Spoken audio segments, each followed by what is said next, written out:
Good morning mga espren. So ayun, formado ang lolo nyo. Sunday kasi ngayon. So sama ko si ate at si mama. Ito kaming alabang para magsimba. Tapos ko lang yung kanina magpagupit. So ito na, feeling pogi na. Ay mali, feeling lang pala. Wala palang pogi. Baka tayo makakasuhan diyan ng live. So ito, sapatos lang muna tayo. Tamang lakad lang muna. Ito sa Sakayan, puntang South Mall. At ito, ang bilis. May dumating kagad na jeep. Kaya makakasakay na kami. Huwag na lang nating pansinin yung plate number. Di ko na naitago eh. So, konti lang. Konti lang ang laman ng jeep. Konti lang kami. Pero kung nakakamiss dito, walang sounds yung jeep. Talagang sumakay ka lang. Hindi katulad noon, halos lahat ng jeep may mga sounds. Nakakamiss din. Hindi ko na masyadong diniretso, pinutol-putol ko na lang. At nandito pababa na kami ng SM South Mall.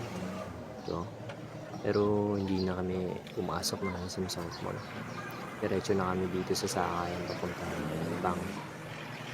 So ito, nakakita kami dito ng minibus. Diretso na itong Alapang, aircon din siya. Actually, ito paborito kong sakyan dito. Every time na nauwi ako ng Cavite, tapos punta akong Alabang, paborito kong sakyan tong minibus na to. So, ito, binabaybay namin tong kalsada. Dito na kami sa may bandang TS Cruz. Yan. Tamang biyahe lang muna tayo. So, as usual, dito pa rin kami sa bus at wala pa rin sounds. Nakakamiss lang yung mga sasakyan na may mga sounds. Iba yung feeling, iba yung vibe kapag ka nabiyahe ka ng may sounds. So ito, bumaba na kami sa may Mulito. Ay, hindi pala. Ang Mulito pala ay Bandaron pa. Doon pa banda. Konting lakad lang Mulito na.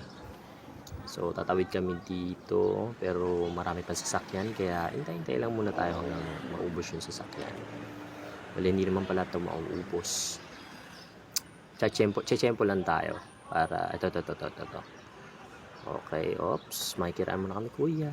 Salamat ng marami. Mabait ni Manong, pinadaan kami. Iba mga sasakyan, mabait din naman sila, mga nagmamadali lang sila. So ito, sapatos ulit.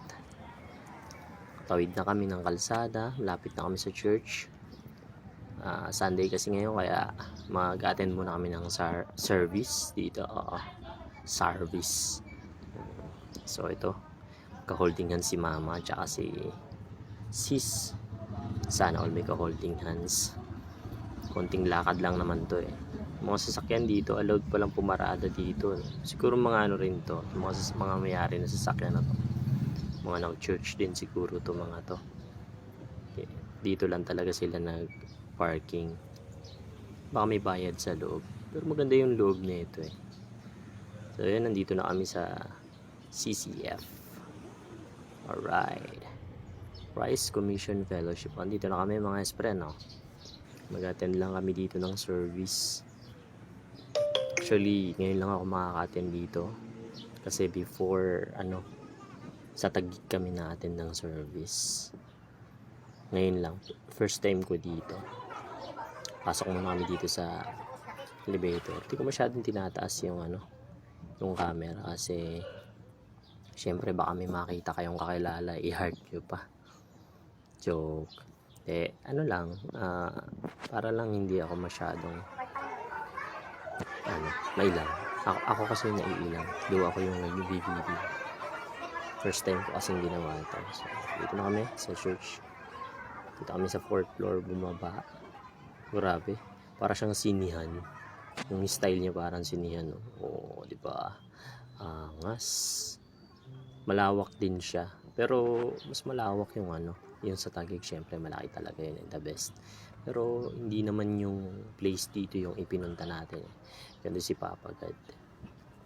So ito, nakapili na kami ng upuan. Diba? O diba? Parang isdang sariwa, ganda ng ilaw. Nakakasariwa yung ilaw. So yun, natapos na. Hindi ko na rin binideo. Tapos na. lumabas na kami ngayon. O, di ba? May dumaan pang sasakyan. So, ito may ka-holding hands na naman si Madir at si Sis. Bakit kayo lang? Tatawid kami. Punta kaming ATC eh. Laki ng kalsada dito. Okay. Sapatos muna tayo ulit, mga spring. Diretso lang tayo. Kunting lakad. Diba? O, diba? Siniksik pa ako. Walang masikip. Lawak ng kalsada, nasiksik pa ako, no? Diba? Tawid tayo sa maliit na kalsada. So, dito, ayun. O, diba? Si Mother talaga. Pagdating sa halaman tuloy. Halaman. Lahat kalaban. Malapit namin sa ATC. Ano nga bang gagawin namin dito sa ATC? Ba't kami dito hinatak ng aking sister? Pero diba ako yung nauuna? Pero si sis yung naghatak. Diba? Saka nakakita ng hinatak ka pero nasa unahan ka. Diba? Dito na kami sa metro. Kakiraan lang po kami. Hindi kami papasok. Joke lang talaga yung pagpunta namin dito. Diretso lang talaga kami. Joke lang din. Sa ibang entrance lang kami dumaan. Mas feel namin tong yung ganyang may pa-scanner. O, diba? Nakaka-airport ang datingan. O, diba? Oy! Nag-alarm. Diretso na kami. Ano ba? Kakain ba kami o ano bang gagawin namin dito? Dami rin tao dito. Grabe. Sa bagay, hindi ko masisisi kung bakit madaming tao dito. Sikat na mall din kasi ito. Actually, maraming artista dito. Kaya lang, ito, nagbibideo na yung isa.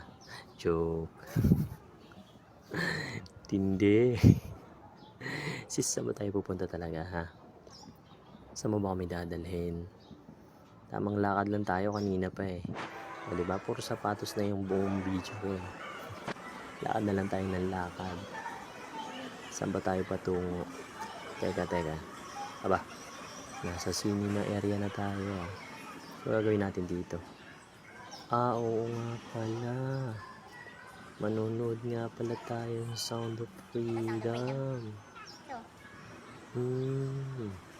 Sige. Gusto ko yan. Medyo matagal-tagal na rin yung huling pagkakataon na sa naalala ko parang yung huling pagkakataon na nanood ako ng sine. Parang nasa Taiwan pa ako. IMAX. Pero syempre, bili muna tayo ng makakain. After the 2 hours Sunday service, nabusog ako sa salita ni Papa God. Pero nagutom yung siguro ako. Kaya bili muna tayo ng makakain. Kung ano yung mga pwede nating makain sa loob habang nanonood. O, diba? Maabot na ng 150. Ano ba itong pinagbibili ni ate? 185 na. Tapos, may senior pa. Si mama ko laging active eh. Basta may bayarang nagaganap, naka-standby lagi yung senior ID eh. O, diba? Para laging may discount. So, ito na nga yung Sound of Freedom. Bili na kaming ticket.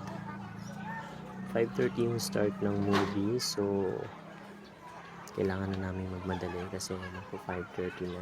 Siguro mga 5:20 na this time.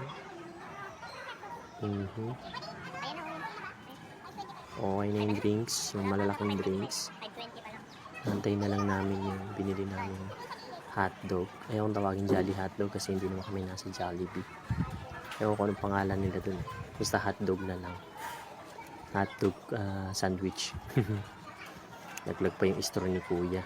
Mamadali si kuya. Ilang na ilang. Wala man ako sakit. Yun. Grabe. Amoy pa lang. Takam na ako.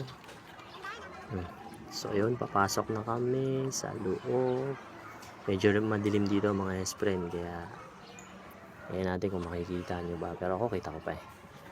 So yun, di namin alam yung pwesto namin. So may nag-guide naman sa amin papasok. O, diba? Grabe. Iba yung atmosphere talaga sa loob ng sinihan. Iba yung ano, iba yung datingan.